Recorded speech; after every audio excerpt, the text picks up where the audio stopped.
Is the IBM Cybersecurity Analyst Cert really worth it for beginners wanting to get into cybersecurity? I have years of experience in the industry. I went through this entire certificate, and in today's video, I'm going to discuss whether you should check this out. So what is the IBM Cybersecurity Analyst Cert? Guys, this certificate is basically a conglomeration of multiple different courses. Each course has its own modules, labs, quizzes, interactive activities. And this is a full certificate path with a lot of content. This covers career paths, IT fundamentals, Windows, Linux, networking, databases, security architecture, compliance, pen testing, incident response, case studies, a capstone, and even some generative AI and career planning stuff. So if you're brand new to cybersecurity and you feel like it's this giant bunch of tools, acronyms, things of that sort, this cert does a pretty good job of giving you a roadmap. Now, quick heads up, I have partnered with Coursera on this video, so they are helping sponsor it. But I'm still going to keep this review 100% real based on my experience with the certificate. As most of you know, I've been a huge fan of Coursera far before they sponsored me in a video, and I've recommended their courses multiple times on the channel. I'm going to leave a link in the description that gives you 40% off. Okay, so let's go through these courses. Course 1 is Introduction to Cybersecurity Careers. Now, I actually liked this more than I thought I would. This goes through beginner, intermediate, and advanced career paths, and it's pretty open about the gaps. It talks about AI integration and what the cybersecurity job market really looks like. One thing that I found was cool is that it points you towards CyberSeek, which is this heat map that kind of shows job openings based off of your state. For a beginner, I feel like this course is really useful because you stop thinking about cybersecurity as like one big job and you start to realize there are all these different types of jobs in cybersecurity and there are greater demand for certain types of jobs in different parts of the country. Now, this course also goes through some cyber and IT fundamentals, goes through certifications, has you set out a roadmap, and honestly, it's super useful for somebody who has no idea what's going on in cybersecurity. Now, course 2 is an Introduction to Cybersecurity Essentials. This course is awesome. We've got 4 modules in the course. It's got a lot of full interactive labs with real Windows environments and real Linux environments, which I feel like is so useful. You're doing real Windows updates, Windows antivirus, Windows firewall, group policy, all super important things. You've got safe browsing activities. You even have a data breach activity that's super fun. Now, in my opinion, and I've always said, getting hands-on experience prior to getting a job is probably the hardest thing that you can do because these companies want you to have experience with things like Windows Server, antivirus, all of this stuff, and you haven't used it because you haven't actually had a real job. And so one of the questions I always get is, how do I get experience if I don't have a job? And this is why I've been such a proponent of these Coursera courses since I started this YouTube channel. They just give you that experience in the simulated environment in the best possible way. So course 3 is Tools in Cyber Attacks. This one has a lot of videos and assessments. It's a little more traditional, but the final assessment I think is useful. You have to evaluate this organization's infrastructure plan, set up MFA for them. You also evaluate their physical security, and this course also has interactive labs. It really gets you thinking about analyzing a security environment from a holistic point of view. Now, the 4th course that we have in the cert is Operating Systems. I'm going to be honest, I wish I had something like this before I got into cybersecurity and genuinely paid good attention to it. So this goes into Windows Server, the file system, command prompt, PowerShell, managing user accounts, all extremely on par and very important before you're going into your first job. Then we get deep into Linux and Bash scripting, which is also highly relevant. Now, I also really loved that this course was much more interactive because I hate watching videos. We even touch Mac OS and Docker in this course, and it's got this final project that has to do with Linux and Windows. Super good. Probably one of the most job-relevant parts of the whole certificate. Next, course 5, as I'm sure you could guess, one of my favorite courses as well, Computer Networks and Network Security. I love networking. Here you're learning a ton of useful networking things. You're starting to lab with networking. You're learning about things like subnetting. You're learning about setting up, EDR labs and SOHO network. You do DNS, you do DHCP, and I've said this before and I'll say it again. If you don't understand networking, there's no way you can be a good cybersecurity professional. You can't secure an environment when you don't know how traffic moves along that environment. So not only was I really glad that I learned networking, I'm really glad that it's in a cert like this. Next, we have Database Essentials and Vulnerabilities. And I recall seeing something like this when I did the Google Cybersecurity Analyst Professional Cert as well.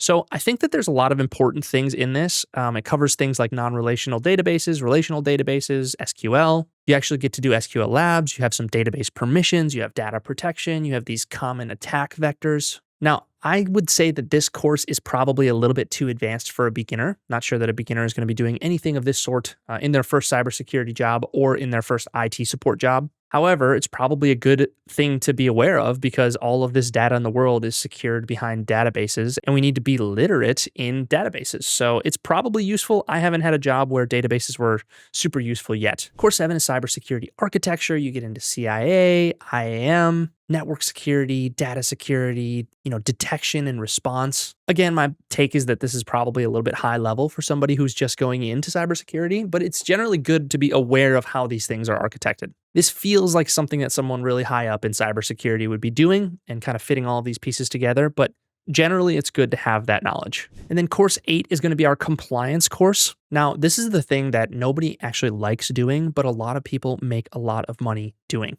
Working jobs that are in compliance. This course has compliance frameworks, standards, regulations. If you think you want to get into cybersecurity and you think eventually you want to do a cert like CISSP, compliance and governance are going to be things that you're going to have to learn about and double down on. So is this worth understanding? Absolutely. Was I bored when I did this part of the course? Absolutely. Next up, we have everyone's favorite thing, penetration testing, threat hunting, and cryptography. I say that only half joking. Everybody who thinks about they want to be in cybersecurity wants to do penetration testing, myself included before I got in. Now, this course is really cool for that. There's a lot of interactive tools like port scanning and doing this pen testing stuff. Again, real world labs where you're really hopping into Linux boxes and doing things. Again, this job is going to be for somebody who's much higher in cybersecurity, much like the other ones. Pen testing is not a beginner job. However, taking something like this is really cool and getting that exposure as a beginner is really cool. And that doesn't take away from that. Now, there's also threat intelligence and cryptography. Now, cryptography is something that I didn't think was going to be important before getting into IT. And the more I've worked in IT, the more I've found that cryptography is absolutely crucial to understand. When I was a system administrator, we did a lot of cryptographic stuff with SSL certs, really they're TLS certs, but we call them SSL certs. And then I ended up moving to an infrastructure security company. And so now I deal with things that are cryptography adjacent every single day, whether that's certificate management, secrets management, privileged access management. So this course is not only really cool, but really useful. Next, course 10, we have incident response and digital forensics. Again, IR is not something that you're going to do at level 1 in cybersecurity, likely. However, I think understanding IR is super duper important because even at the help desk, you're going to have scenarios where you are the first line against an incident and you're the first person who can start making remediations to an incident. Now, you're probably not owning the entire incident response cycle, but I think that having this knowledge is super duper important for people who are going to tier 1 in IT and who want to get into IT, and of course, people who want to get into cybersecurity. As you get up to like level 2 in cybersecurity, you're going to be doing incident response. So this course, it was pretty small, but I definitely think it belongs in the certificate and it's definitely worthwhile looking at. Next, course 11, we have case studies in a Capstone project. I'm going to be honest, this course wasn't super fun. It's more like reading about things that have happened and doing an analysis in that regard. So it's not as hands-on and interactive. And I think for that reason, it just wasn't as fun for me. It doesn't take away from the fact that, hey, looking at how these things manifest themselves in the real world is super important information to have in your noggin before you go into cybersecurity. So I think it's useful, but I was really bored going through this, to be honest. Now, course 12 is a CompTIA cybersecurity, CySA Plus and Security Plus course. I think it's useful in that it kind of familiarizes you with these tests. However, it's not really going to get you Security Plus and CySA Plus exam ready.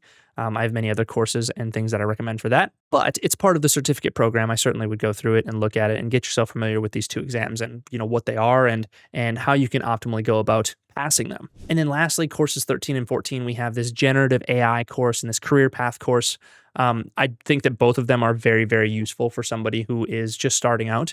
You need to understand how to use generative AI. You need to understand what the cybersecurity space looks like in terms of generative AI. And when I say generative AI, I'm talking ChatGPT, Claude, things of that sort. And then your career path, how to actually optimally set yourself up. One thing that I always tell beginners is you have to have a lab portfolio that you get from doing this entire certificate course. And you also have to have real hands-on experience and an optimized resume. And I think this really sets you up to do that. So who is this certificate actually for? I think it's really strong for 3 groups of people. First are the cyber-curious beginners who aren't really sure if they want to get into cybersecurity yet. 2 are people who are in IT and want to build general cybersecurity skills. Definitely still worth it. Like if you only have an A+ and you're in IT, this cert will definitely teach you a lot. And three, most importantly, are people who want hands-on lab and portfolio experience that they can show to an employer to say, hey, I've actually used these things. I think this is absolutely invaluable for that. As I said, a lot of these labs aren't just cybersecurity labs either. They're general Windows, networking, Linux labs that get your hands dirty and are super important before you get a job. And that's the biggest strength of this certification, in my opinion. Now, to be honest, I wish more certificates were interactive like this, like had interactive quizzes and real activities and real lab work that you get to do. Using Windows, Wireshark, DHCP, DNS. These are my gripes with the CompTIA certs in general, is that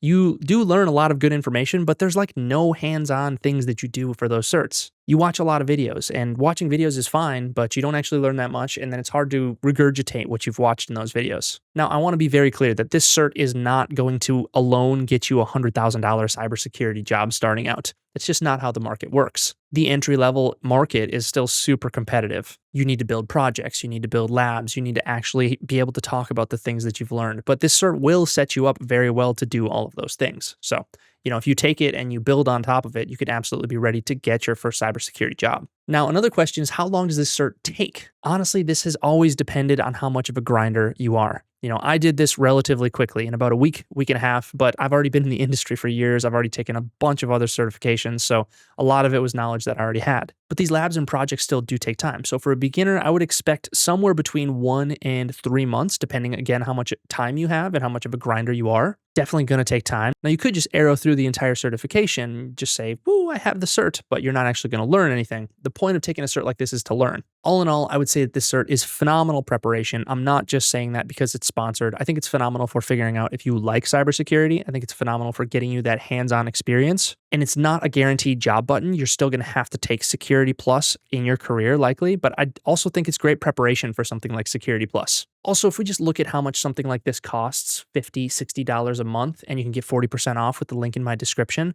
I think it's really worth it when you take it and compare it to something like, say, a Security Plus that's, well over $300. You can just extract so much information and so much real-world experience out of such a small amount of money if you're willing to work in a couple of months. Now, if you want me to compare this against the Google Cybersecurity Analyst Cert on Coursera, do let me know. That's probably going to be the next bunch of questions that I get, and so I'll certainly be making a video on that in the future. My honest answer for this IBM certificate is it worth it? Yes. Is it going to get you a job just by taking it? No. Is it going to get you absolutely invaluable hands-on experience with labbing?